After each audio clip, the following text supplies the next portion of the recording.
ಮನೆ ನೆಲಸಮಗೊಳಿಸಿ ವರ್ಷ ಕಳೆದ್ರೂ ನಮಗೆ ನ್ಯಾಯ ಸಿಕ್ಕಿಲ್ಲ ಎಂದು ಆರೋಪಿಸಿ ಕಡಬ ತಾಲೂಕಿನ ಗೌಕ್ರಾಡಿ ಗ್ರಾಮದ ಕಾಪಿನಬಾಗಿಲು ನಿವಾಸಿಗಳಾದ ವೃದ್ಧ ರಾಧಮ್ಮ ಹಾಗೂ ಮುತ್ತುಸ್ವಾಮಿ ದಂಪತಿ ಸೋಮವಾರ ಪುತ್ತೂರು ಆಡಳಿತ ಸೌಧದ ಎದುರು ಆರಂಭಿಸಿರುವ ಅಹೋರಾತ್ರಿ ಧರಣಿ 7 ದಿನವಾದ ಭಾನುವಾರವೂ ಮುಂದುವರೆದಿದೆ. ಧರಣಿ ನಿರತ ವೃದ್ಧ ದಂಪತಿಯನ್ನ ಶಾಸಕ ಅಶೋಕ್ ರೈ ಅವರು ಭಾನುವಾರ ಭೇಟಿಯಾಗಿ ಅವರೊಂದಿಗೆ ಮಾತುಕತೆಯನ್ನ ನಡೆಸಿದ್ರು. ಈ ವೇಳೆ ವೃದ್ಧ ದಂಪತಿ ತಮಗಾಗಿರುವ ಅನ್ಯಾಯವನ್ನ ಶಾಸಕರಿಗೆ ವಿವರಿಸಿ ತಮ್ಮ ಬೇಡಿಕೆಯನ್ನ ಮುಂದಿಟ್ಟರು.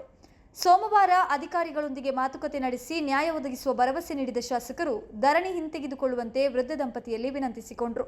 ಆದರೆ ಅವರು ನಾಳೆಯ ತನಕ ಕಾಯೋದಾಗಿ ಮತ್ತು ನಾಳೆಯಿಂದ ಉಪವಾಸ ಧರಣಿ ನಡೆಸೋದಾಗಿ ತಿಳಿಸಿದರು.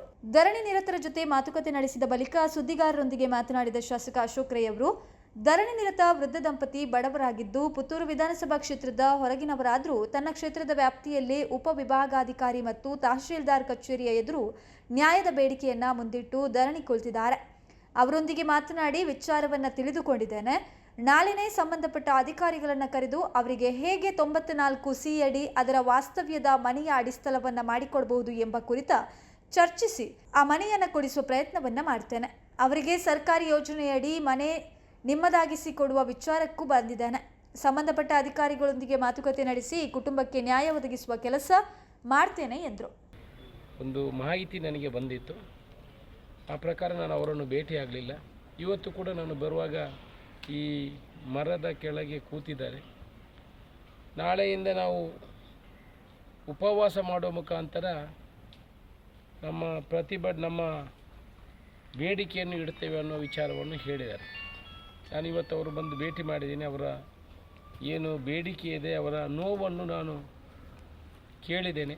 ಅವರ ವಾಸವಿರುವಂಥ ಸ್ಥಳವನ್ನು ಸರ್ಕಾರಿ ಅಧಿಕಾರಿಗಳು ಕೋರ್ಟ್ ಆದೇಶ ಇದೆ ಎನ್ನುವ ಒಂದು ಮಾಹಿತಿ ಪ್ರಕಾರ ಅದನ್ನು ಪೂರ್ತಿ ನೆಲಸಮ ಮಾಡಿದ್ದಾರೆ ಅನ್ನೋ ವಿಚಾರವನ್ನು ಹೇಳಿದ್ದಾರೆ. ಕೋರ್ಟ್ ಆದೇಶವನ್ನಿದೆ. ಅವರ ಬೇಡಿಕೆ ಅವರ ವಿಚಾರ ಏನಂತ ಹೇಳಿದ್ರೆ ಕೋರ್ಟ್ ಆದೇಶ ಇರುವಂಥದ್ದು ಇನ್ನೊಬ್ಬರ ಮನೆ ಇನ್ನೊಂದು ಹೆಸರಲ್ಲಿದೆ, ಮನೆ ಇರುವಂಥದ್ದು ಇನ್ನೊಂದು ಹೆಸರಲ್ಲಿ. ನನಗೆ ಇವತ್ತಿನವರೆಗೆ 20 ವರ್ಷದಿಂದ ಆ ಜಾಗದಲ್ಲಿ ನಾನು ವಾಸ ಮಾಡ್ತಾ ಇದ್ದೇನೆ.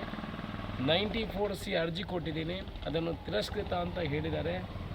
ನನಗೆ ಬಾಕಿಯವರಿಗೆಲ್ಲ ಆ ಭಾಗದಲ್ಲಿ ಹತ್ತಿರ ಮನೆಯವರಿಗೆ 94C ಮಾಡಿಕೊಟ್ಟಿದ್ದಾರೆ, ನನಗೆ ಮಾಡಿಕೊಡಲಿಲ್ಲ. 20 ವರ್ಷದಿಂದ ಬೇರೆ ಬೇರೆ ಕಚೇರಿಗಳಿಗೆ ನಾನು ಅಲೆದಾಡಿದ್ದೀನಿ, 94Cಗಾಗಿ ಮಾಡಿಕೊಡಲಿಲ್ಲ. ಬೇರೆ ಬೇರೆ ಜನಪ್ರತಿನಿಧಿಗಳ ಹತ್ರ ಕೂಡ ಅವರ ಮನೆ ಬಾಗಿಲಿಗೆ ಹೋಗಿದ್ದೀನಿ, ನನಗೆ ಆಗಲಿಲ್ಲ ಅನ್ನೋ ಒಂದು ಬೇಡಿಕೆಯನ್ನು ಇಟ್ಟಿದ್ದಾರೆ. ಅದರ ಬಗ್ಗೆ ನಾನು ಏನು ಹೇಳಲಿಕ್ಕೆ ಹೋಗೋದಿಲ್ಲ. ಇವತ್ತು ನಮ್ಮ ವಿಧಾನಸಭಾ ಕ್ಷೇತ್ರದ ನಮ್ಮ ತಾಲೂಕು ಕಚೇರಿ ಎದುರುಗಡೆ ಕೂತಿರುವಂಥ ಬಡ ಕುಟುಂಬಗಳಿದ್ದಾವೆ. ಅವರ ನೋವಿಗೆ ಸ್ಪಂದನೆ ಮಾಡುವಂಥದ್ದು ನಮ್ಮ ಧರ್ಮ. ಅವರ ಹತ್ರ ಮಾತುಕತೆ ಮಾಡಿದ್ದೀನಿ. ಅಧಿಕಾರಿಗಳಿಗೆ ಈಗ ಕರೆ ಮಾಡಿದ್ದೀನಿ. ಯಾರೂ ಕೂಡ ಕರೆಯನ್ನು ಸ್ವೀಕಾರ ಮಾಡ್ತಾ ಇಲ್ಲ. ನಾಳೆ ಸೋಮವಾರ ಇದೆ.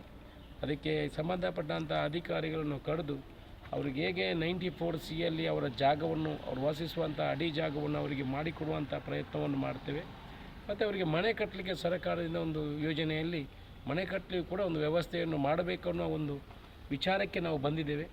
ನಾಳೆ ಅಧಿಕಾರಿಗಳನ್ನು ಕರೆದು ಅದಕ್ಕೆ ಯಾರು ತಪ್ಪು ಮಾಡಿದರೆ ಯಾರಾದರೂ ಅಧಿಕಾರಿಗಳು ತಪ್ಪು ಮಾಡಿದರೆ ಅವರ ಮೇಲೆ ಕ್ರಮವನ್ನು ತೆಗೊಳ್ಳುವಂಥ ಕೆಲಸವನ್ನು ಮಾಡ್ತೇವೆ. ಅಲ್ಲದೆ ಅವರಿಗೆ ಏನು ನ್ಯಾಯ ಸಿಗಬೇಕಾ ಅದನ್ನು ಸಂಬಂಧಪಟ್ಟ ಅಧಿಕಾರಿಗಳ ಹತ್ರ ಮಾತಾಡುವ ಮುಖಾಂತರ ಆ ಬಡ ಕುಟುಂಬಕ್ಕೆ ನ್ಯಾಯ ಕೊಡುವಂಥ ಕೆಲಸವನ್ನು ಮಾಡ್ತೇವೆ. ಅವರ ಹತ್ರ ಕೂಡ ಹೇಳಿದ್ದೀನಿ, ನೀವು ನಿಮ್ಮ ಉಪವಾಸ ಸತ್ಯಾಗ್ರಹವನ್ನು ವಾಪಸ್ ತಗೊಳ್ಳಿ, ನಿಮಗೆ ನ್ಯಾಯ ಕೊಡುವಂಥ ಕೆಲಸವನ್ನು ಮಾಡ್ತೀವಿ ಅಂತ ವಿಚಾರವನ್ನು ಹೇಳಿದ್ದೀನಿ. ಅವರು ನಾಳೆ ಒಳಗೆ ಕಾಯ್ತೀನಿ ಅನ್ನೋ ವಿಚಾರವನ್ನು ಹೇಳಿದ್ದಾರೆ. ಆ ಪ್ರಕಾರ ನಾಳೆ ಅಧಿಕಾರಿಗಳನ್ನು ಮಾತುಕತೆ ಮಾಡಿ ಅವರಿಗೆ ನ್ಯಾಯ ಕೊಡಿಸುವಂಥ ಕೆಲಸಕ್ಕೆ ಪ್ರಯತ್ನವನ್ನು ಮಾಡ್ತೀನಿ.